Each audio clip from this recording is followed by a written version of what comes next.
Salisbury Beach, Massachusetts. September 2nd, 1961, 11:47 p.m. George McLaughlin stumbles out of a rented cottage, blood streaming from his nose. Inside, 23 men and women from Somerville and Charlestown continue their Labor Day weekend party. The sound of breaking glass echoes across the sand dunes as McLaughlin collapses near a 1959 Chevrolet Impala. Two men emerge from the cottage. William Hickey, 26, associate of James Buddy McLean's Somerville crew. Alexander Bobo Petricone, 24, truck driver and numbers runner. They check McLaughlin's pulse. Nothing. The 22-year-old Charlestown hood lies motionless on the gravel parking lot. Panic sets in. McLaughlin has two brothers, Bernie, a loan shark who collects for the Angelo crime family in Boston's North End, and Edward Punchy, an ex-boxer with 17 amateur wins and a reputation for violence. The brothers will demand blood for blood. Hickey and Petricone load McLaughlin into the Impala's back seat. They drive north on Route 1, searching for a place to dump what they believe is a corpse. 12 miles later, near Anna Jacks Hospital in Newburyport, McLaughlin stirs. He opens his eyes, confused and bleeding.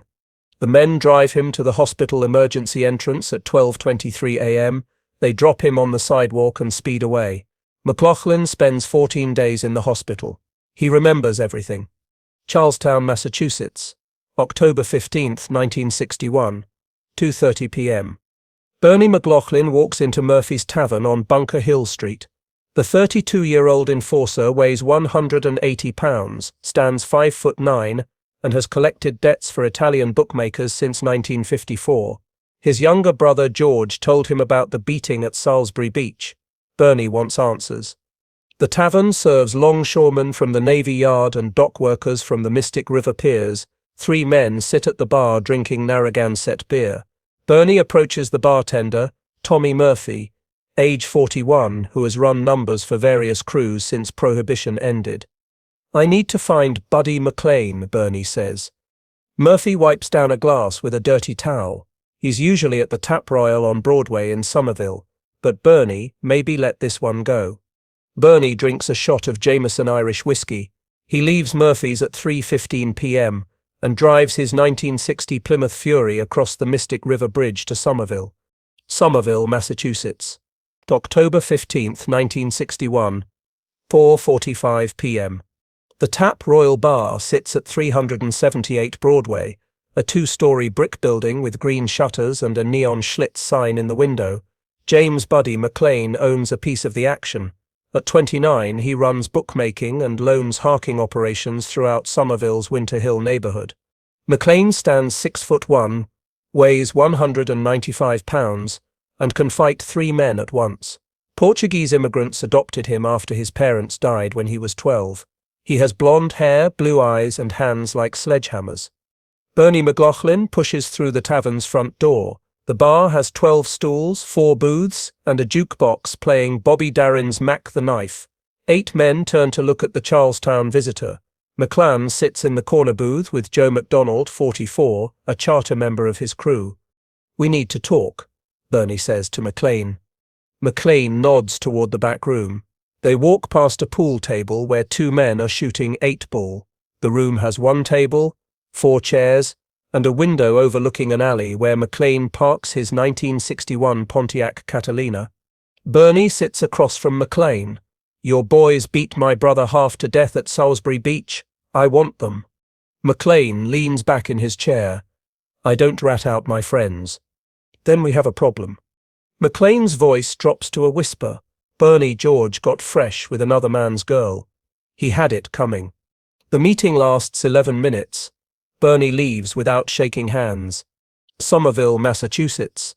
October 31st, 1961, 1:30 a.m. Buddy McLean sleeps in his apartment at 3A Snow Terrace, a dead-end street with 6 houses crowded together like matchboxes. His wife Mary lies beside him. Their 2 children sleep in the next room. A dog starts barking outside. Mary wakes first, walks to the window and sees 3 men near their 1961 Pontiac Catalina. The hood is up. One man holds a flashlight while another works on the engine. "Buddy, wake up." McLean grabs his 9mm Luger from the nightstand drawer. He creeps downstairs in his boxer shorts and undershirt. The October air is cold, 44 degrees. He hides behind a bush in his tiny front yard. The men continue working on his car. McLean recognizes Bernie McLaughlin in the flashlight beam. Bernie holds 5 sticks of dynamite while his associate connects wires to the ignition switch. McLean fires 3 shots. The men scatter, running toward a black 1959 Ford Galaxy parked at the corner. McLean returns to his apartment without checking his car. The next morning, his neighbor Walter Cronin, 56, notices the Pontiac's hood is still up. He walks over and sees the dynamite taped to the ignition. He calls the Somerville Police Department at 8:45 a.m. Detective Sergeant Anthony DeFacino arrives at 9:20 a.m. He finds 3 9mm shell casings on McLean's postage stamp lawn. The bomb's wiring is faulty. It would not have exploded. DeFacino interviews McLean for 45 minutes. "Who do you think did this, buddy?" "I have a rough idea. I'll handle it my way." Charlestown, Massachusetts, October 31st, 1961, 12:15 p.m. Bernie McLaughlin stands outside the Morning Glory Cafe at 295 Bunker Hill Street. Halloween decorations hang in store windows. Children in costumes walk with their mothers toward Adams Elementary School. McLaughlin wears a gray wool coat over a white shirt and black tie. He has $347 in his wallet and a .38 caliber Smith & Wesson in his coat pocket. He planned to collect $200 from Mickey Dwyer, who owes money on a football bet. A black 1961 Oldsmobile Dynamic 88 pulls up to the curb. Buddy McLean steps out wearing a blue Charlestown High School football jacket, a disguise to blend in with the neighborhood. Bolpo Petricone sits behind the wheel. Russell Nicholson, an off-duty Boston police officer, sits in the passenger seat. McLean walks directly to Bernie McLaughlin. 112 people are on Bunker Hill Street at this moment. McLean draws a .38 caliber Colt Detective Special and fires 1 shot into the back of Bernie's head. The bullet exits through his left eye. Bernie McLaughlin falls face first onto the sidewalk. McLean returns to the Oldsmobile, which speeds toward the Tobin Bridge. The entire incident lasts 17 seconds. Police arrive at 12:18 p.m. Detective Lieutenant William Doyle interviews witnesses for 3 hours. No one saw anything. The Charlestown Code of Silence holds firm. The Irish Gang War has begun. Winter Hill, Somerville, Massachusetts, January 8, 1962, 7:20 p.m. Howie Winter sits in the back booth of the 318 Club, a tavern at 318 Broadway that serves as headquarters for the McLean organization. Winter, 32, runs numbers and bookmaking operations with Buddy McLean. Together they control gambling from Assembly Square to Davis Square. The club has dark wood paneling, red vinyl stools, and photographs of local boxers on the walls. 15 men drink beer and whiskey, while watching the Boston Bruins play the Montreal Canadiens on a 21-inch Zenith television. Joe McDonald, 44, slides into the booth across from Winter. McDonald stands 5'8", weighs 160 pounds, and has killed 3 men since 1954. His nickname is Joe Mac. He has grey hair, brown eyes, and hands that shake when he drinks too much. Buddy's going away for 2 years, McDonald says. Grand jury indicted him for the diner fight. 3 months earlier, McLean and his crew attacked the owner of Jimmy's Diner in Davis Square. The owner, Anthony Sacramone, 41, had refused to pay protection money. McLean broke Sacramone's jaw with a baseball bat. Winter sips his beer. What about the McLaughlins? Punchy and Georgie are talking revenge. They can't let Bernie's murder slide. Winter nods. The McLean crew has 18 members. The McLean crew in Charlestown has 12. Both organizations pay tribute to Raymond Patriarca, the New England mob boss who operates from Federal Hill in Providence, Rhode Island. Medford, Massachusetts, June 23, 1962, 6:45 a.m. Construction workers break ground for a new shopping center on Route 16. The bulldozer operator, Frank Imbruglia, 38, pushes dirt near a cluster of oak trees. The blade hits something hard. Bones scatter across the muddy ground. Police arrive at 7:30 a.m. Medford Detective Captain Robert Hayden identifies the remains as George Ox Joint, 31, a McLean associate who disappeared 11 months earlier. The Charlestown gang killed him in retaliation for Bernie McLaughlin's murder. Joint's skull shows evidence of blunt force trauma. His hands are missing, cut off to prevent fingerprint identification. His wallet contained $23 and a photograph of his girlfriend Patricia Mullins, 24. The body count starts climbing. Charlestown, Massachusetts, March 15, 1964, 11:30 p.m. George McLaughlin stumbles out of O'Malley's Tavern on Main Street. He has consumed 12 shots of whiskey and 4 bottles of Narragansett beer since 6 p.m. At 25, McLaughlin has been drinking heavily since his beating at Salisbury Beach. 3 blocks away, William Sheridan, 28, walks home from his job at the Boston Navy Yard. Sheridan works as a welder and lives with his mother on Polk Street. He has no connection to organized crime. McLaughlin sees Sheridan under a streetlight and mistakes him for someone else. He draws a .32 caliber Iver Johnson revolver and fires 1 shot. The bullet enters Sheridan's forehead above his left eye. Sheridan dies instantly. Police arrest McLaughlin at his apartment 20 minutes later. He will receive a life sentence for murder, the only gang leader to survive the war because he spends it in prison. Roxbury, Massachusetts, May 3, 1965, 8:15 p.m. Jimmy the Bear Flemmi, 29, walks out of his girlfriend's apartment at 25 Maple Street. Flemmi stands 6'2", weighs 210 pounds, and has committed 8 murders since 1962. He works as an enforcer for the McLean organization. 2 men wait behind a 1964 Chevrolet Malibu parked across the street. Stevie Hughes, 31, and Edward Punchy McLaughlin, 33, have been planning this ambush for 3 weeks.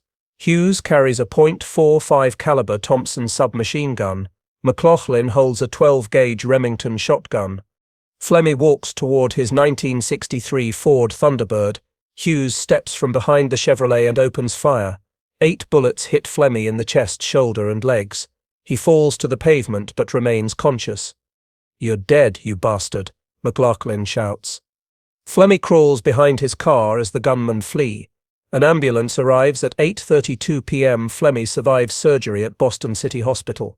He refuses to identify his attackers. The war escalates. Charlestown, Massachusetts, October 20th, 1965, 8:45 a.m. Punchy McLaughlin waits at the bus stop at Main Street and Harvard Street. He plans to attend his brother George's murder trial at Suffolk Superior Court in downtown Boston. Punchy's right hand is missing, amputated after Stevie Flemmi shot him during a failed assassination attempt. A green 1965 Buick Skylark approaches the bus stop.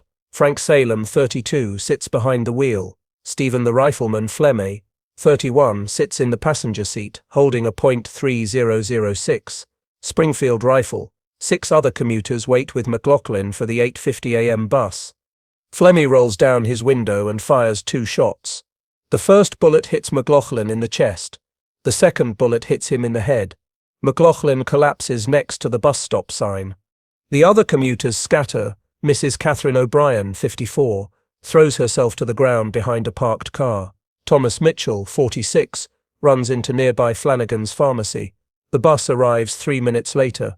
The driver, Robert Walsh, 52, sees the body and calls police on his radio. McLaughlin dies at Massachusetts General Hospital at 9:20 a.m. The murder occurs in broad daylight in front of multiple witnesses. No one identifies the shooters. Winter Hill, Somerville, Massachusetts, October 30th, 1965, 10:30 p.m. Buddy McLean leaves the Peppermint Lounge at 416 Broadway with 2 bodyguards, Ronald Dermody, 26, and Anthony DeStasio, 24. McLean has been released from prison for 8 months. He plans to eliminate the remaining McLaughlin associates. The men walk past the shuttered Winter Hill Theatre toward McLean's 1965 Plymouth Fury. The October night is cold, 38 degrees. Foggers rolls in from the Mystic River.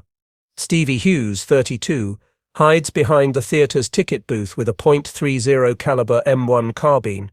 He has been waiting for 2 hours. Hughes is the last McLaughlin associate still alive and active. His brother Connie, 29, sits in a stolen 1964 Ford Mustang 50 yards away, engine running. McLean approaches his car. Hughes steps from behind the ticket booth and fires 6 shots. The first bullet hits McLean in the back. The second bullet hits him in the neck. McLean tries to duck behind his car, but Hughes fires a third shot into his head. McLean falls to the pavement. His bodyguards flee. Hughes runs to the Mustang, and the brothers drive toward Cambridge. Buddy McLean dies at Massachusetts General Hospital 31 hours later. 300 people attend his funeral at St. Catherine's Church in Somerville. The original Irish gang war ends with McLean's death, but the killing continues. The Winter Hill Gang needs a new leader. Winter Hill, Somerville, Massachusetts, November 2nd, 1965, 3 p.m. Howard Howie Winter, 36, sits in the back office of Marshall Motors, an auto dealership at 5 Marshall Street. Winter officially sells used cars. Unofficially, he runs the largest numbers operation north of Boston. With Buddy McLean dead, Winter assumes control of the organization. The office has steel filing cabinets, a metal desk, and one window overlooking the Mystic River.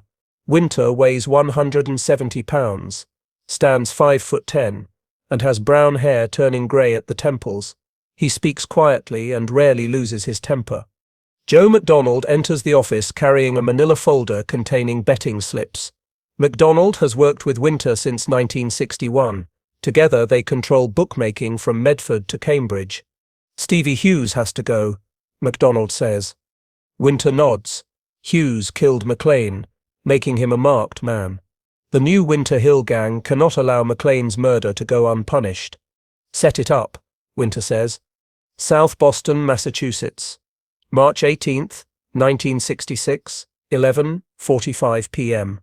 Donald Killeen, 42, counts money in the back room of the Mullins Club at 25 West Broadway.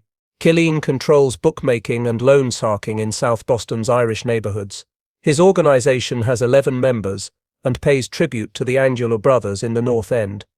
The room has concrete walls, fluorescent lighting, and a safe containing $12,000 in cash. Killeen sits behind a wooden table with his lieutenant Kenneth Killeen, 24, his younger brother. The Killeen Gang faces a challenge from the Mullen Gang, led by Patrick Paddy, Mullen, 31. The two organizations have been fighting over territory since 1964. The conflict started when Mullen's crew refused to pay tribute to Killeen. A knock on the door interrupts the count. Billy O'Sullivan, 26, enters carrying a .38 caliber Smith & Wesson. O'Sullivan works as an enforcer for Killeen and has killed 2 men in gang disputes. Paddy Mullins at Murphy's Pub, O'Sullivan says. He's drunk. Killeen checks his watch. Take 2 men and finish this.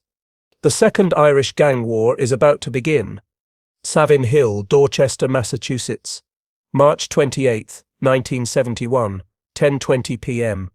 Billy O'Sullivan parks his 1970 Plymouth Duster outside his girlfriend's apartment at 15 Savin Hill Avenue. O'Sullivan has survived 5 years of gang warfare. He carries a .45 caliber Colt automatic and $800 in cash. 2 men wait in a stolen 1969 Chevrolet Chevelle across the street. Tommy King, 25, and James Spike O'Toole, 29, work for the Mullen Gang. They have been tracking O'Sullivan for 3 days. O'Sullivan walks toward the apartment building. King steps from behind the Chevrolet and fires 4 shots. 3 bullets hit O'Sullivan in the chest and abdomen. He falls face first onto the sidewalk. King and O'Toole drive to Castle Island, where they dump the Chevrolet and burn it. O'Sullivan dies at Boston City Hospital at 11:45 p.m. The Killeen-Mullen War has claimed 16 lives in 5 years. South Boston, Massachusetts. May 13, 1972. Donald Killeen leaves his apartment at 25 Pill Hill Lane and walks to his 1971 Cadillac Eldorado. The morning is sunny, 62 degrees. Killeen plans to collect debts from 3 bookmakers who owe him $2,400. A gunman waits behind a telephone pole 30 feet away. The shooter is never identified, but police suspect Tommy King or another Mullen associate, The gunman carries a .45 caliber Thompson submachine gun. Killeen opens his car door. The gunman fires 12 shots. 8 bullets hit Killeen in the head and chest. He dies instantly, slumping over the steering wheel. The gunman flees on foot toward Old Colony Avenue. James Whitey Bulger, 42, hears about Killeen's murder at 9:15 a.m. Bulger has been working for Killeen since his release from federal prison in 1965. With Killeen dead, Bulger approaches the Mullen Gang about joining their organization. The meeting takes place at Carson Beach. Bulger offers to bring the remaining Killeen members into the Mullen organization. Patrick Mullen agrees. The Second Irish Gang War ends. Bulger quickly eliminates rivals within the Mullen Gang and emerges as the dominant figure in South Boston organized crime. Somerville, Massachusetts, September 6, 1973, 2 p.m. Howie Winter sits in his office at Marshall Motors reviewing profit statements. The Winter Hill Gang now controls most illegal gambling north and west of Boston. Their annual income exceeds $2 million. Winter has expanded the organization to include James Whitey Bulger and Stephen Flemmi from South Boston. The alliance gives Winter Hill control over Irish organized crime throughout Greater Boston. Johnny Martirano, 32, enters the office. Martirano is the gang's primary hitman and has killed 19 people since 1965. He stands 5'9", weighs 180 pounds, and always dresses in dark suits.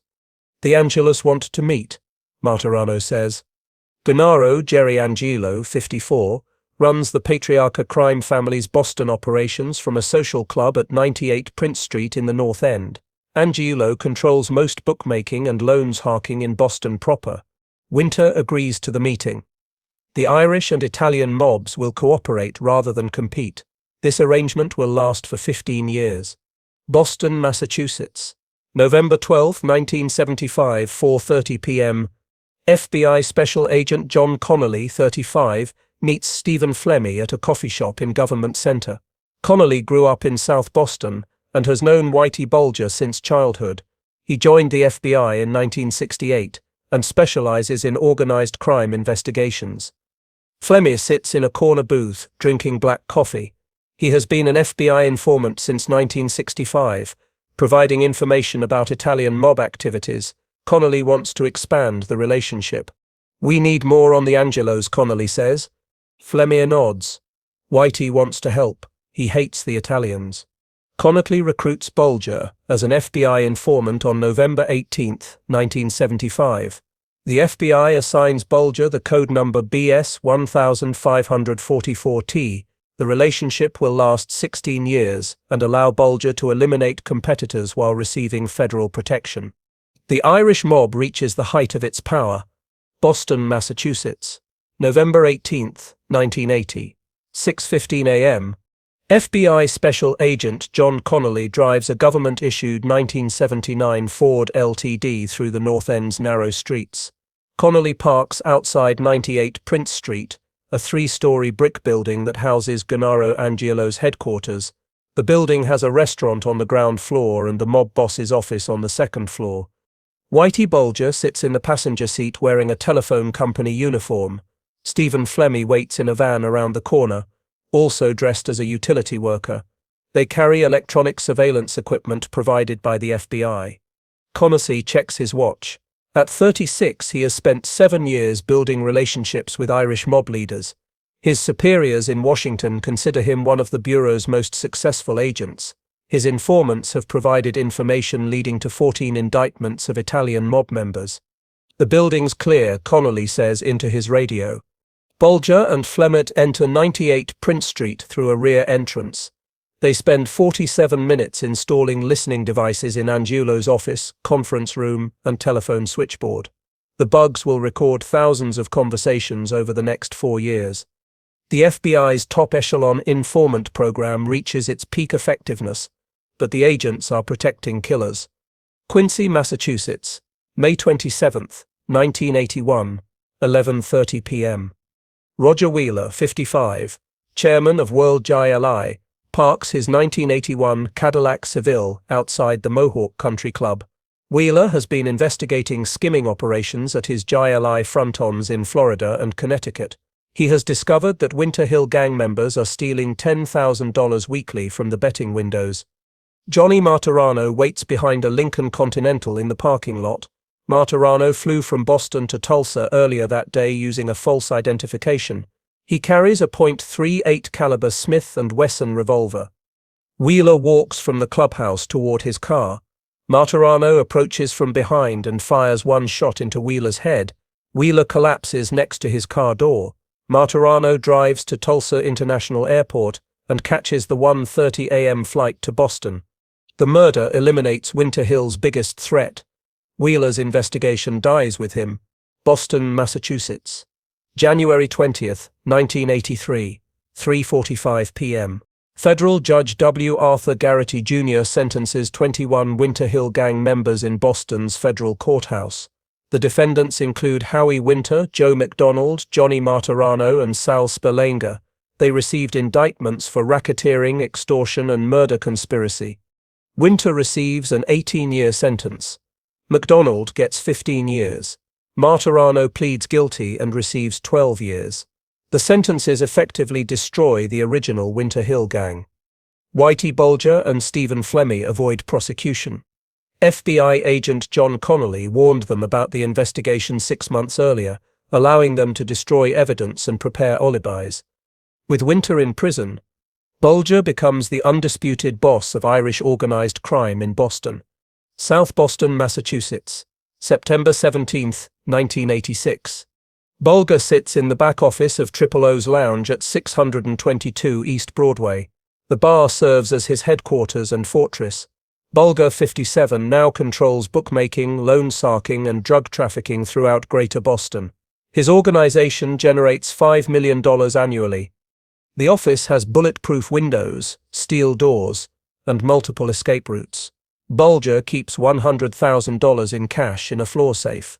He owns 6 properties and has bank accounts in the Cayman Islands and Switzerland.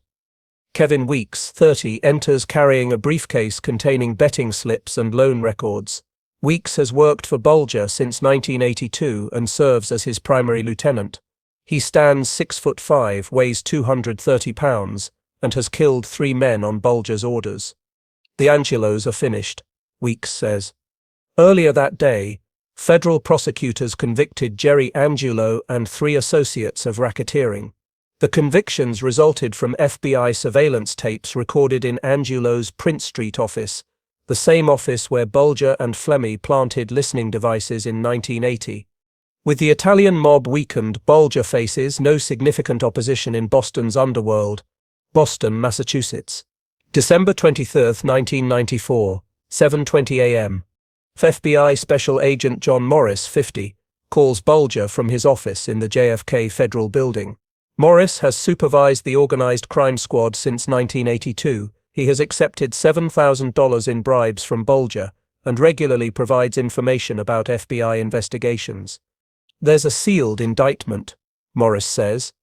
Federal prosecutors plan to arrest Bulger on January 5, 1995 for racketeering, extortion, and 19 murders. The indictment results from testimony by former associates, including Kevin Weeks and Johnny Martorano. Bulger hangs up the phone and calls his girlfriend, Catherine Greig, 44. They have been planning an escape for 6 months. Bulger has false identification, $822,000 in cash, and weapons hidden in safe deposit boxes across New England. That evening, Bulger and Greig disappear from South Boston. They will remain fugitives for 16 years. Boston, Massachusetts. June 22, 2011.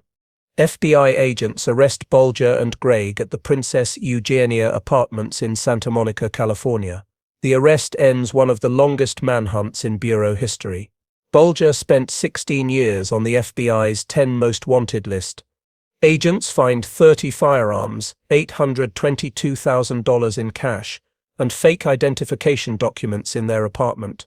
Bulger, 81, shows no emotion during his arrest. He has aged considerably during his years as a fugitive. The arrest closes the final chapter of Irish mob dominance in Boston. Boston, Massachusetts. August 12, 2013, 1:45 p.m. Federal Judge Denise Casper sentences Bulger to 2 consecutive life terms plus 5 years. The sentence comes after a 2-month trial in which prosecutors proved Bulger's involvement in 19 murders, extortion and drug trafficking. Bulger, 84, shows no remorse during the sentencing hearing. He blames the FBI for protecting him while he committed crimes. Several victims' family members testify about their losses. "You've shown no remorse," Judge Casper tells Bulger. "Your crimes were heinous." Bulger is transferred to USP Coleman Tsekan in Florida, then later to USP Hazleton in West Virginia. Brewston Mills, West Virginia, October 30, 2018, 6:07 a.m. Guards at USP Hazleton find Bulger dead in his cell. The 89-year-old mob boss was beaten to death by fellow inmates. His eyes were gouged out, and his tongue was cut off. Traditional mob punishments for informants. Fort Worth's Freddie Gears, 55, a Massachusetts mobster serving a life sentence for murder, is suspected in the killing. Gears had previously threatened to kill Bulger for being an FBI informant. The murder occurs exactly 57 years after Buddy McLean killed Bernie McLaughlin in Charlestown, starting the Irish gang wars. The violence that began on Halloween 1961 finally ends on Halloween 2018. The streets of Boston belong to other criminals now. The Irish mob's reign of terror has ended forever.